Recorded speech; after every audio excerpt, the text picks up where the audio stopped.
From Eyewitness News, this is Newsmakers.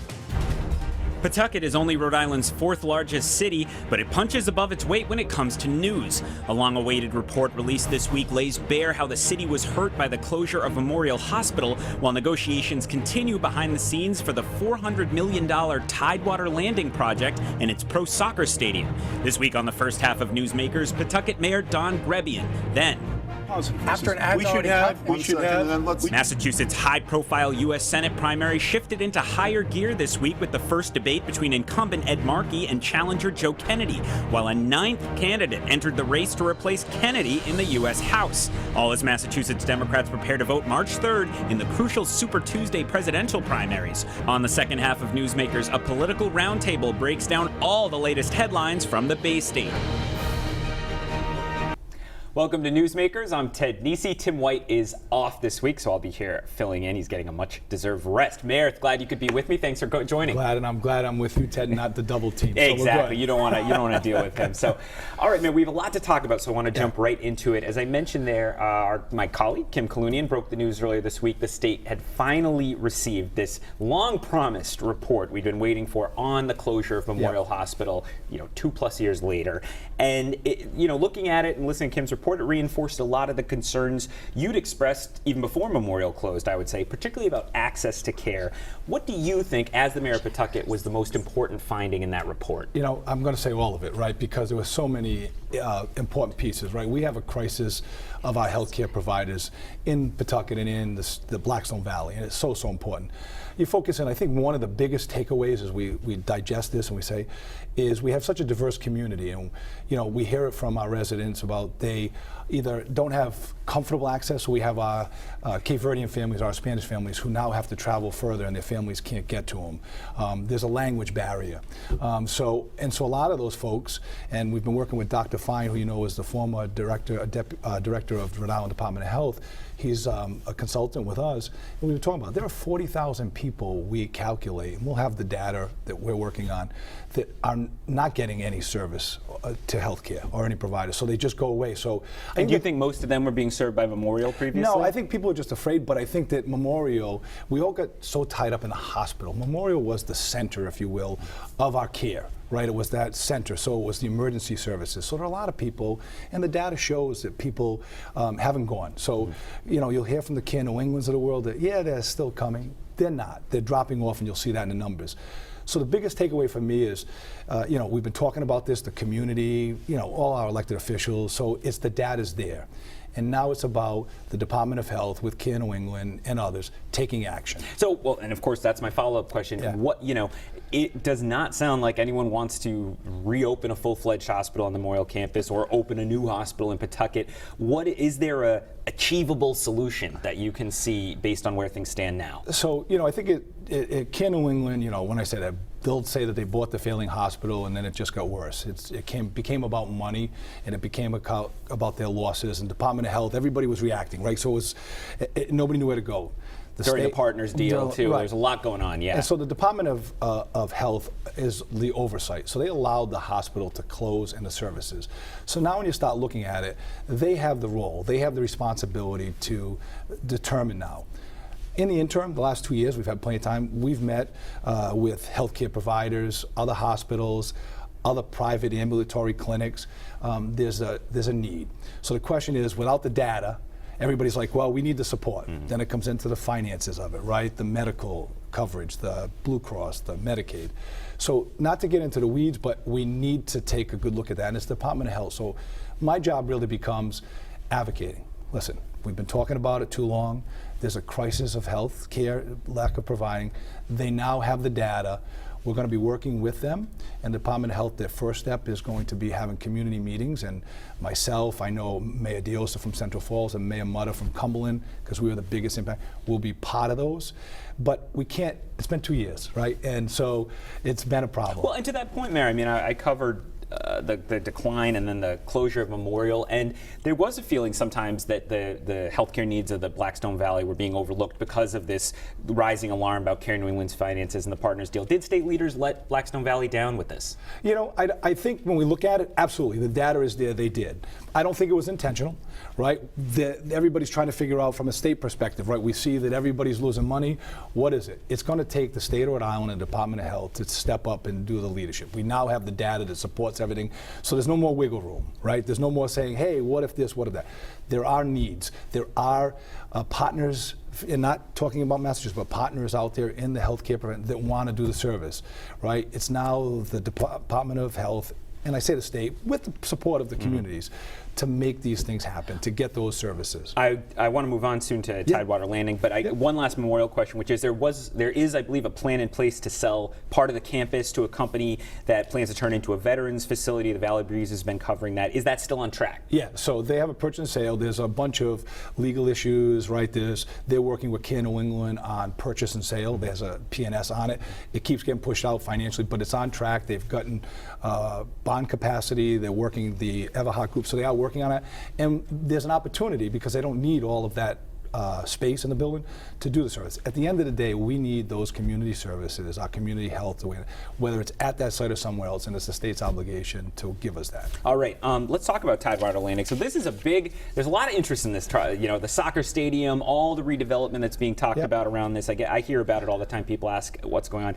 Big mixed-use $400 million project anchored by this proposed professional soccer stadium. You had the big splashy announcement with everybody. The governor put it in her State of the State. She's excited about it too. The private investors need to raise something like $300 million. Yep. Do you have any insight right now into, are they on track for that? They're working on that, right? So quickly, we're getting into the weeds, but we talk about we need to get the land converted over there. So there's a part of it that's owned by National Grid. Everybody's on board. We're working through Coastal Resource, DEM. Those partnerships are starting to build, so before we can make those transactions. And I'll say the Fortuitous Group needs some of those transactions to happen to get the providers or their committed funders in. But I can tell you this, I've been out there a couple of times meeting some of the funders. One gentleman alone that we took a walk around, him and his portfolio, is an $80 million investment. So I know they have the capacity. It's locking everything down. I don't see it being an issue, but it's trying to make sure, like before they can put the money in the account, you're saying, oh, well, we've got this idea, right? Because it's not written in stone yet, and we need to get that due diligence now. So I'm very, very confident. We're excited about that. There are different pieces that we're all playing out, but it's working. One piece we're all wondering about is the Apex land. Yeah, absolutely. We've been watching this for years. It was part of the PawSox discussion. Yep. Your administration, I'd say, at times has had a tense relationship with the owners of the Apex land, but there are, it sounds like, more fruitful discussions happening now. How close are you to having a deal to get that land in a place where you can use it for this project instead? So we've been working with them. We're continuously working, right? It's always coming down to dollars. Nobody wants to do eminent domain, but we've made it clear that if we have to, we will. We'd much rather have a collaborative approach. We're down closest to, we're probably within $1 million to $2 million of gap in the discussions, difference of what they feel the price is. The challenge is I'm obligated to protect the residents' dollars. It's an investment. And they want top price, saying, well, if we were able to get a lease, it would be worth this value. So it's about dollars, right? I think we're working very closely. I think you'll have something. One thing that we've learned, if nothing else, through all of this process, whether it be the PawSox and this, we need to have control of that land, and the city will have control of that land. The council's on board. So we're trying to do it the right way. But at the end of the day, that's an important piece, and it will be part of the development. Do you see anytime soon another big announcement, a new milestone? What's the next thing we're watching for as this progresses that we'll know about publicly? So that's a fair question, and that's what we're trying to work on. We know, so there's got to be the redevelopment plan that has to happen. That's going to happen beginning of April. There's going to be funding that needs to happen. That's going to happen. We're looking at about the 120 days. The problem is, or the challenge is, right, we sit down in the bureaucracy. We meet with DEM, and again, all good partners are working. We're meeting with NBC, and they're all willing to. So we're trying to get that done, because before we can do the transactions, right, we need to make sure that the piping, the relocation of different sewer lines, all of that is going to happen. Yeah, because there's a lot. You're in a very dense, busy area. You're trying to do all this. Right, and so people don't see that, and even me as a mayor, I joke, I go, listen, I don't care what's under the ground. We want to see it build up. We want to see, the bulldozers on there. So I think you're going to see some action, late March, early April, and we need to show the sign, because people get skeptical. struggle, and that's the society we live in. But it is on track, and there's no doubt that this will happen. You know, some people have speculated maybe Hasbro, another white whale for you in the city, could somehow become part of Tidewater Landing project. Anything you can say about where things stand with Hasbro? We'd love to see them there, right? And we think it makes sense, right, from a development standpoint. But it's all about them. They're a private business. You know, they're very respectful, very private. So we talk about, you know, we hear from them, we reach out hey, what's going on? They just had their acquisition with another company. That's their priority. So they're looking at different ways. You try to read it, they had, you know, their profit statements were out. They've done very well. Again, so my job is to try to say, listen, you were born and raised here, you grew up here, we want you here, we need you here. So what are your next steps? And they're very close to the vest. So I think that there's a willingness that if they were to relocate, to redesign, that they would be part of it. But there's no guarantees, and we're being respectful with them and nudging them as much as we can to say, hey, we're here and make sure you stay here. Let's talk about politics a little. Absolutely. You're up for re-election this year, 2020, I believe. This 2010 you were first elected, is that right, or 12? Well, it was elected in 10. Yep. So I am in my 10th year now, so it goes by fast. I'm sure it does. I think you had a little more hair when I started covering it was definitely you. not as gray. Yeah, at least, nor was mine, right? So first question, do you plan to seek another term? Absolutely, yeah. I love the job. I think there are great projects we talked about fortuitous, we talk about what the options are for Memorial and the commuter rail. I want to be here for that. As long as the people have me, I serve at the pleasure, but I hope that they realize how hard we're working and we're trying to move this city forward. So absolutely I would stay. I plan on running for re-election. You don't have term limits, so you could run every 2 years for another 40 years. I mean, is there an expiration date for you on how long you can see yourself doing this job? I say I'd love to retire from this job because there's not a better job in the world as I talk to others, right? You know, everybody talks about higher office. This is where the rubber hits the road, and I like getting my hands dirty, which is part of the problem.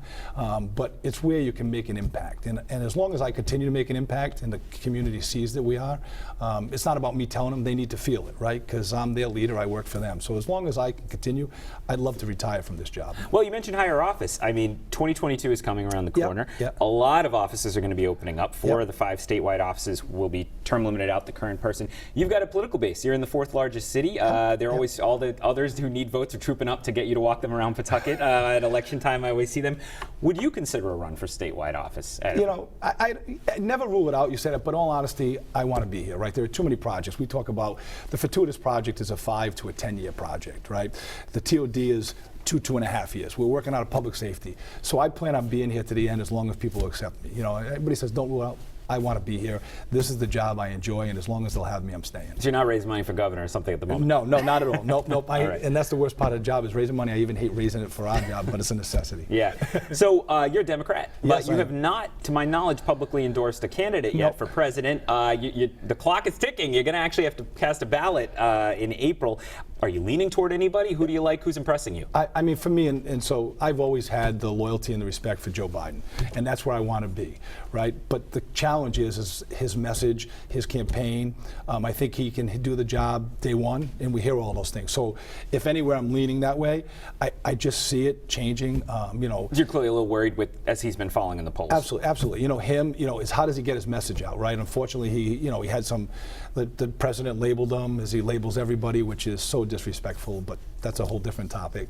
And so there are some really great candidates, right? We know that we can't have President Trump again because just from our moral values.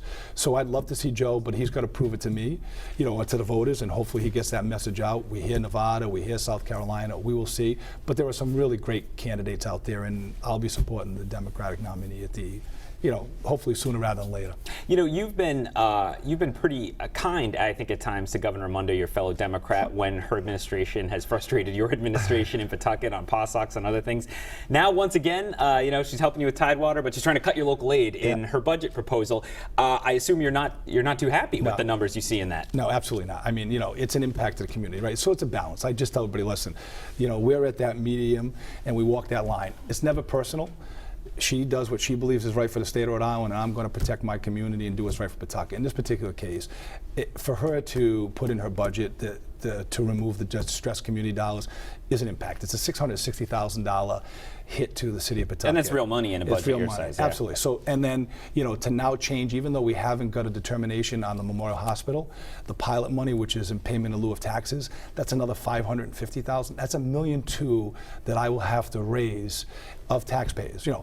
We're going to be able to cut certain things. We do not have big growth, so we don't have new revenue coming in. It's always time. So absolutely. I mean, it's a bad choice. It's the General Assembly, I believe, will support. Our delegation is up there advocating. I think it was a mistake for her to do that, and it's an impact on us, and I don't want to have to put that impact to the local taxpayers. So we're going to be up there advocating at the General Assembly. All right, Pawtucket Mayor Don Grebien, we never lack for news out of Pawtucket, so the reporters appreciate you keeping it interesting there. All right, thank you, Mayor. Don't go away, though, because when we come back, Steph Murray and Michael Goodman will be here previewing all the news coming out of our next-door neighbors in Massachusetts. Stay with us on Newsmakers.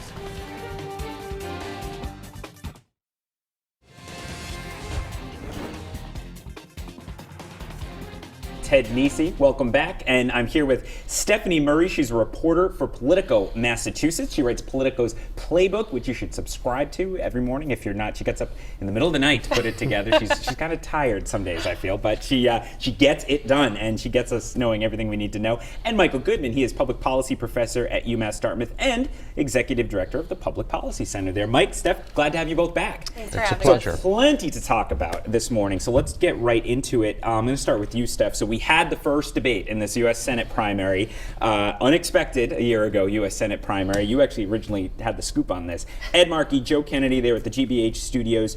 You watched the debate. Your job, you collate the coverage, you look at the reactions. What themes did you see, Steph, in the debate itself, but then in how people reacted to it and discussed it? So the big reaction that came out of this debate was that it wasn't quite clear why Kennedy is challenging Senator Markey, and that's something that his campaign has kind of sought to correct for in the past few days. They released a big memo kind of explaining why, and he was a little bit tighter when he talked to reporters after the debate, but that rationale for why to challenge a Democrat in 2020 when Democrats are so focused on getting President Donald Trump out of the White House, so focused on kind of wrestling control of the Senate back from Republicans, why would you get into this race, spend all this money, and so on and so forth. So I think that's what he's going to kind of have to tighten up. Because, he rambled quite a bit, I would say, in the answers off the top, because that was the first question Marjorie Egan gave Kennedy, and he had many things he said, but there's no tight answer still there, I feels like. No, and I think what he was getting at is that he wants to be kind of that outright national voice who's a leader on Democratic politics instead of just being one person, one vote. He wants to kind of lead the conversation. We need a Kennedy back, basically. Yeah, Mike, let me ask you. So, it's very early. The people have to remember this is until September 1st. This primary. There'll be more debates, etc. Did you see anything in this debate you think will have a lasting effect on the race? I don't think there were any game changers, but certainly the issue that Stephanie raised remains an issue, right? What is the rationale for making a switch? We saw this morning that I think there may have been some modest impact on the electorate, as a UMass Lowell poll that was released Friday morning suggests that what had been a comfortable lead for Kennedy going into this race last September appears to have closed pretty dramatically. They've got a statistical tie.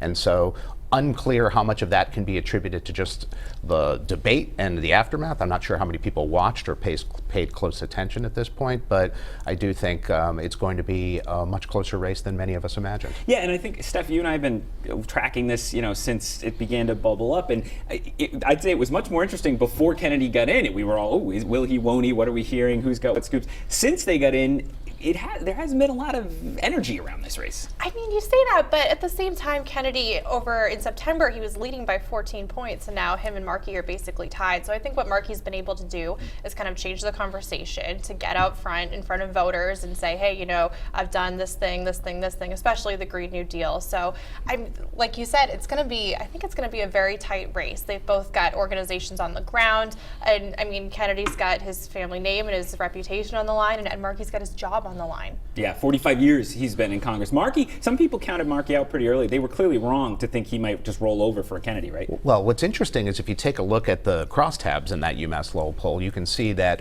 where Markey appears to be gaining support is among the young. And so perhaps ironically, right, what seems to be driving this recent change in direction are younger people. Reminds me a little of the polling that shows Pete Buttigieg, the young candidate, he's about Kennedy's age, doing poorly with young people, and Bernie Sanders is doing great with them while doing poorly with older folks. Yes. So will be interesting to see. All right, let's turn to Kennedy's current job, which is the 4th Congressional District in Massachusetts. I think we have our full screen that will show people all 9 candidates. Here we go. There's our list. We tracked them all down. There are their headshots. I'm not going to name them all, but you can pause your DVR if you want to try to memorize, and I won't quiz you guys, see if you can remember all 9. Thank you.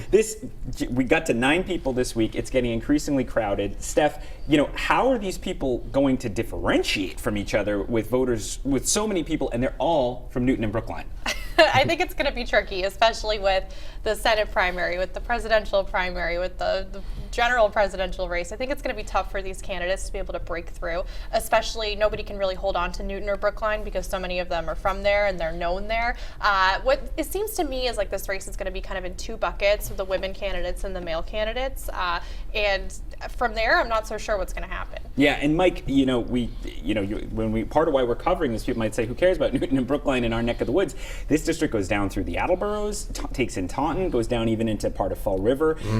But nobody from that big southern section of the district has jumped in. So we really haven't had a viable candidate for that seat since the 1980, when they changed the geographic composition of the 4th Congressional District, and it is very oddly shaped. Newton, Brookline, Taunton, Fall River, Attleboro is a very it's quite a commute to get from the bottom to the top. You might say it could have been gerrymandered at that time. You never know. They never do that in Massachusetts. Right. And so to Stephanie's point, though, and a point my colleague Professor Shannon Jenkins has made at UMass Dartmouth, is that in a race where you've got the Newton and Brookline vote split in the way that it appears to be, there could be an opening for someone from Bristol County, although no one stepped forward at this point. Is it getting late, though? I mean, we have seen quite a lot of money already raised in this race, Steph, even though it's split among so many people.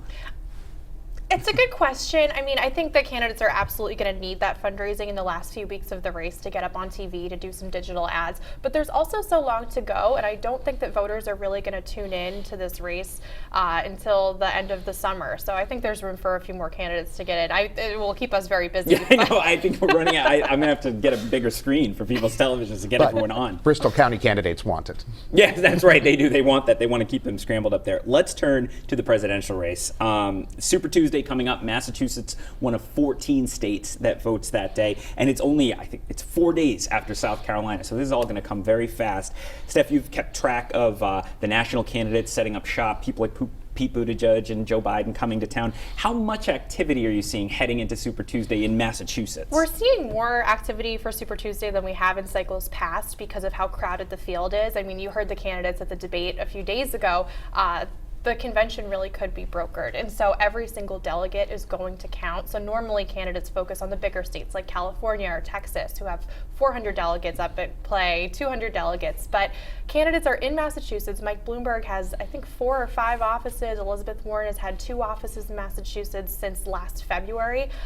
They want those few delegates. And so that's the play that they're making, and they're everywhere. They're having events. They're all over the place. And you've covered Warren for years now, Steph. Clearly the other candidates are not scared of not ceding Massachusetts to her with a home state advantage. That's right, and I think that Massachusetts is going to be very important for her to win in a big blowout. I don't know if that will happen, but I mean, you really want, when you're a home state candidate, to show that you have home state support. But the new UMass Lowell poll that we saw on Friday showed that she was kind of bunched up at the top, similar to Iowa, with Bernie Sanders, Pete Buttigieg, and I think Joe Biden behind that. So it's important to remember, too, that Bernie Sanders did really well in Massachusetts in 2016. He only got 1 fewer delegate than Hillary Clinton, so he does have support. I remember Bill Clinton trooping through New Bedford with Mayor Mitchell on the day of the primary last year to try to rally their last few votes. Where do you see this going, Mike? Well, I think it's going to be tight. Though that latest polling suggests that Sanders and Warren are duking it out for first place, it doesn't look like it's going to be a runaway for the local candidate. Clearly, Senator Warren has advantages. She's well organized and well regarded in the state. She has a lot of support. But if you take a look at the disappointing performance in New Hampshire, I think there are concerns, and it emerges in some of the polling and in some of the anecdotal accounts that suggest that people are concerned about whether or not she can have a path to victory. But I think generally people look on her very favorably in Massachusetts, and so that should give her a natural advantage. And I have to think, Steph, that the Warren team was very energized by, I mean, I don't think she's had as good a week after that debate performance in months, probably, for her campaign. Well, it's interesting because this was kind of what we've been hearing for a few months. Like, where is the Elizabeth Warren that everybody wanted to run for president? She was focusing on this unity message and not really going after her other candidates. But when you saw her on the debate stage with a billionaire conveniently located next to her. The hits just kept coming. Yeah, she tore into him right next to him. Yeah, it was quite something off the top. And she needed a great day for fundraising because her campaign had been kind of losing money hand over fist spending. They even took out a line of credit right before Iowa. And she had her best fundraising day in a long time after that debate. So, I mean, is Warren the resistance warrior coming back? Is it too late? I'm not sure. That's the question. It's still fluid. I mean, I think as election day draws nearer, people are going to make their decisions. But even in New Hampshire and Iowa, a lot of the voters reported through the exit polls that they were making the decision that same day. And the polling suggests that a lot of the support for these candidates is subject to change. And so momentum, I think, matters. Certainly, Senator Warren has had a great week. We'll see what happens in Nevada. And only about 15 seconds for this one, Mike, but are you surprised as a professor, someone who looks at this stuff closely and academically, to still have this many competitive candidates getting into the later part of the early primaries? I wish I was, but I'm really not. If you take a look at 2016, certainly we saw this sort of pattern play out on the Republican side. There are a lot of talented candidates. It's still pretty wide open. Two of the leaders in the national polls, Sanders and Bloomberg, are arguably not even members of the Democratic Party, and so I'm not at all surprised that there are still some card-carrying Democrats who are looking to be the nominee. All right, so if you took Professor Goodman's class at UMass Dartmouth, you're not surprised by where this is going. Steph, that's where we went wrong. We should have been in there, and we'd be all ready for all this. Steph Murray, Mike Goodman, thank you so much for being here. Remember, the next Democratic presidential debate will be right here on WPRI 12. It's hosted by CBS News down in South Carolina. That's coming up on Tuesday night. We'll see you back here next week on Newsmakers.